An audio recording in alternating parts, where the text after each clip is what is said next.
What's up, dudes? Max here. It's been a while. I've actually been gone for just over a couple weeks now and had a few videos go up in that time frame for you all, but a whole bunch of stuff has happened over the past couple of weeks, and I kind of want to tackle them one by one, give you my impressions and an update in terms of what the hell is going on. And the first one is in fact the confirmed first DLC pack for Marvel vs. Capcom Infinite. As we all know, the first season comprises 6 total characters, but we have confirmed 3 that will be launching fairly soon, just in about a week from now, and that's going to be Black Panther, Sigma, and Monster Hunter. We already got a pretty good look at what Monster Hunter can do in the past couple weeks or so. She was shown off at the Tokyo Game Show that was back in the middle of September, and she looks genuinely really good. And the same can actually be said about Black Panther and Sigma. I think they both look really freaking awesome. So much more so than a lot of the roster of the core game. And it makes me realize how much this game looks better when you're seeing new things. And luckily the DLC is composed of all new things, but at the same time there's been a lot of controversy and a lot of people coming out with stories and things that go into the explanation of weird development stuff with Marvel Infinite and its insane budget that was like a half of what Street Fighter V's DLC is.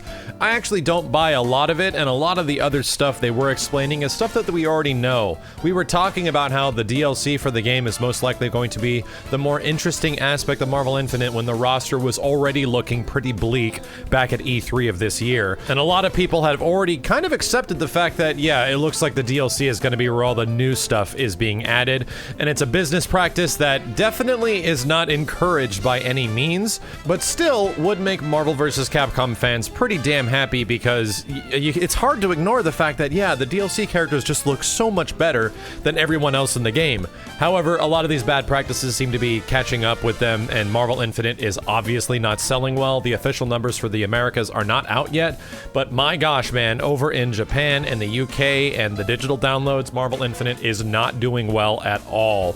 So we'll see what happens in the future with the game, but right now let's specifically talk about Black Panther as well as Sigma. Between the two characters, I think I'm very much more on board with what Black Panther has to offer instead of Sigma. Black Panther's gameplay looks to be much more up my alley, and seems to be a combination of what X-23 and a character like Sabretooth could do. He doesn't seem to have a tremendous amount of special moves, but it does appear that a lot of the DLC characters in the first pack for Marvel Infinite have a much higher count of super moves than the majority of characters that are in the core roster. Usually characters get about 3 specials, or 3 supers. One of them is a level 3, and so far the DLC characters seem to have quite a bit more, and Black Panther especially. This character is highly mobile from the little bit we have seen, and he does have some unique tech that he can actually grab onto walls and cling off walls and stuff like that.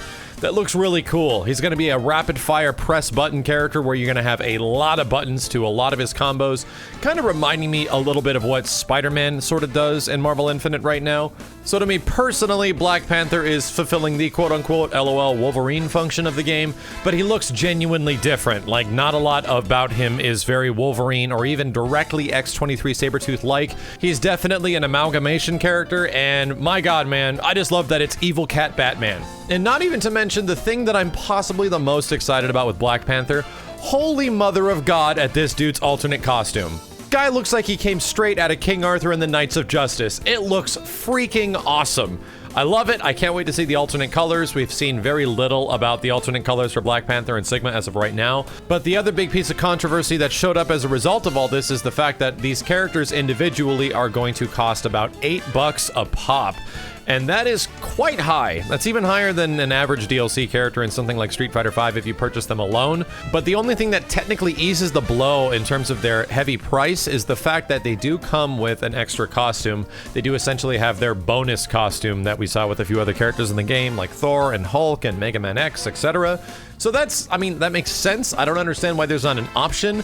Obviously, if you buy the season pass, that seems to be the more effective cost-wise if you want to get these characters early. So, I don't know. It's really, really weird that they're saving a lot of the DLC stuff that looks the best is going to cost extra money. Like I said, not a good business practice, and it's hurting them in the long run. But my god, the characters look really good. Next up is Sigma, and Sigma, I was always kind of curious how he was going to play. Of course, he does throw off the cape in a very similar fashion to Mega Man X games, which is awesome. I didn't see any inclusion of his robot dog, which is part of some of his boss fights in other Mega Man X games, so that's a little disappointing, but at the same time, he does look pretty damn cool. He is a character that has this laser sword that essentially can scratch through the fabrics of reality, essentially carving holes into the video game is what it looks like. And these scratches sort of stay on the screen for a period of time and linger out there for a little while, which is immediately thinking, man, you throw out one of these things and you tag and you just kind of go crazy. Everything with Sigma seems to be a reference to something else in terms of how he dives off the walls, in terms of how his like eye laser sweeps across the ground and all this crazy stuff. I didn't play many of the X games beyond X5, so I don't remember a ton. I definitely remembered the fact that Ultron Sigma at the end of the game, or Omega version, was obviously a nod at Mega Man X4.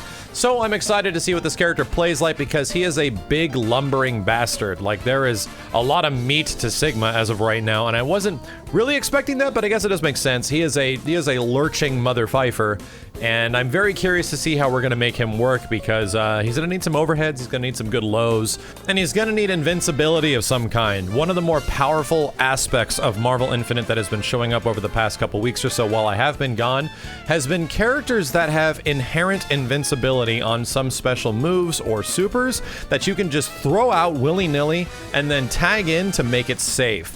Reuse, like Heavy Shoryuken is the greatest example of this, but other things like Zero's Tornado Upper and things like that have invincibility on them, and not all level 1s do, so that is a very good thing to have on some characters, so it really depends if Black Panther or Sigma have an inherent invincibility on some of their attacks, because it's seeming to be one of those things that is kind of growing and growing and growing in terms of usefulness in Marvel Infinite's character roster. So there we have it. The launch date for these characters is just about a week away. I'm going to say between all of them, I'm possibly the most excited for Black Panther right now, just based on that alternate skin alone. Funny enough, I love the Capcom characters in these games, and thinking of Sigma and Monster Hunter, I do think they look really cool, but I'm possibly even more excited for Venom in the future. So for me personally, it's kind of a weird situation. I actually like the Marvel characters a little bit more in the DLC. Even though we haven't seen Venom yet, I'm very excited about that character, possibly more excited for him than any of the characters that have been announced yet. So I just hope that we're gonna see more stuff in the future. Knowing that Street Fighter V got its big update, I need to talk about that, the big update that's gonna be coming in January for the game. That has been a long time needed thing that the game is going to get. I hope that Marvel Infinite in the future can get something like that. Just speaking in general, in terms of the game kind of performing poorly in terms of sales, I hope this game can find a future of some kind where they will aggressively try to go out and make the audience happy. That seems to be what they're doing with Street Fighter V. It's taken them a couple of years since the game's launch to make that a possibility, because it is happening at the beginning of 2018. And a lot of what they're offering seems really good and fulfilling a lot of requests, and I hope the same can happen for Marvel Infinite. I already made a video talking about the things I would love for them to tackle in this game to make it a little bit more appealing for the audience in terms of why it possibly didn't sell. So that, I hope, is a possibility in the future. Like, let's hope that there's a chance that the game is going to have all these extra DLC characters added at some point down the line, a year and a half later, and that it is actually getting continued support. That's what I hope for the most with Marvel Infinite, because I'm one of those weird Marvel vs. Capcom fans that is willing to actually get some of this stuff, and then maybe down the line, if there's enough support provided, just like Street Fighter V, that maybe we can get something that appeases the audience, something that actually is alluring in terms of its price point, where you don't have to spend $8 for a DLC character in terms of a fully priced game on top of that. I think it is something that can happen for this game, but it's going to take a while.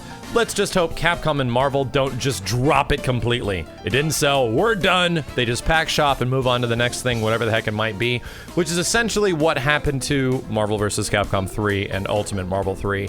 I really don't want that to happen again.